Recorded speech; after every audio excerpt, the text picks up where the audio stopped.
Alright, camping YouTubers, I'm going to show you how to fix the screen on your camper door. It might sound silly, and I know it's not a major project, but sometimes a good little step-by-step or how-to. I just did the screen in my house screen door that's been broken for a while. Finally I have on vacation here, and before we leave, want to fix some stuff. The bottom of mine was coming out, and actually the bottom part was already ripped, so I already replaced this. And I actually had enough to make a double layer of it, just because I got too many young kids always pushing against it, so hopefully just adding a little more strength.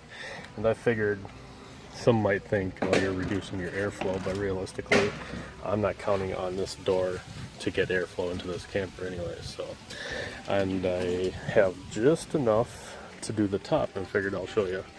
Now I have already removed the I'm trying to think what it's technically called, but I'll just call it weather stripping. I already took that off. There's a piece on the bottom. Get that out of there.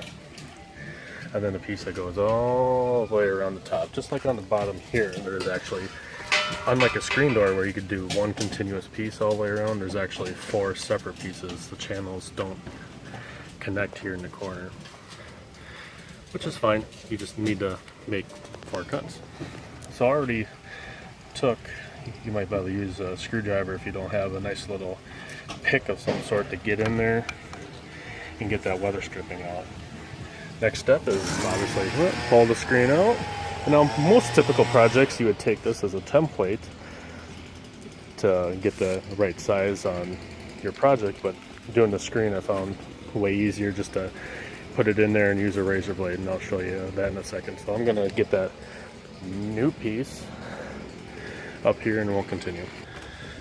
Now in this step, it might be hard to see, but I found it useful to just hang it up here by the packing tape. You know, most projects you want to be dead on, but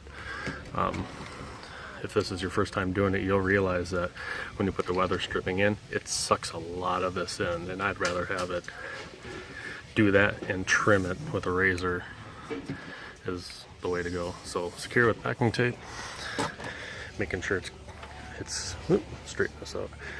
It's covering the opening. I'll probably put a strip of tape down here just to keep it a little taut, and what we'll do is start inserting the weather stripping here, and then that's where we'll continue. Now I did buy some of the screen retention spline or spleen, whatever the heck they call it, but it was not quite the right size, at least for the camper. It was alright for the house, but not for the camper. So, and there's nothing wrong with reusing what you already had. The trick is though, is just getting that started. Make sure you're pushing it in with a screwdriver or something. And not necessary, but I found this is definitely worth the few bucks I spent. It's the top pushing tool, where one end more on an aluminum screen with assistant pushing that end, and then the other side is concave or whatever, and that'll help push this in. You could certainly use a screwdriver, but you know, if you want to spend a couple bucks and get this will make life a lot easier. Now I found it was more helpful to use a screwdriver up in the corners, but I found with the making square screens pretty easy, but this kind of adding that rounded edge, being that you can't kind of pull and keep it tight, then once I got to this edge, I figured out that I'm gonna have to pull up this edge to get it tight.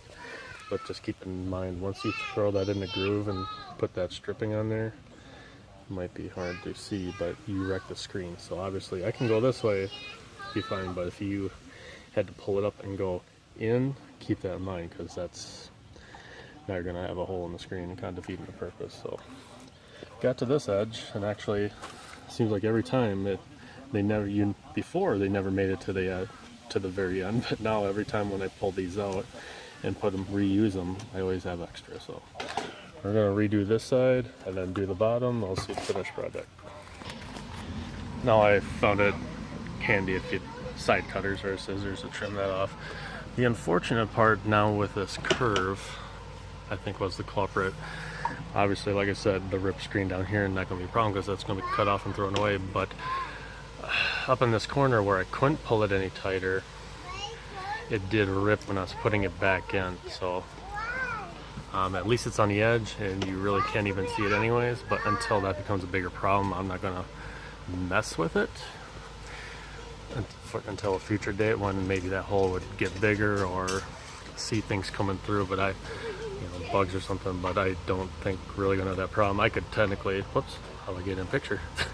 I could technically probably super glue or put something on there, some kind of sealant, caulking in there, and that would probably alleviate that problem and hopefully it lasts for a long time. There was nothing wrong with the old screen except for the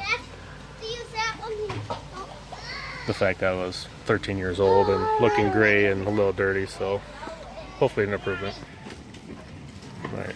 A lesson learned that I already knew but just couldn't execute was you do not have to have this tight, obviously, because like I said, when you insert this, it'll suck it in and make it tight.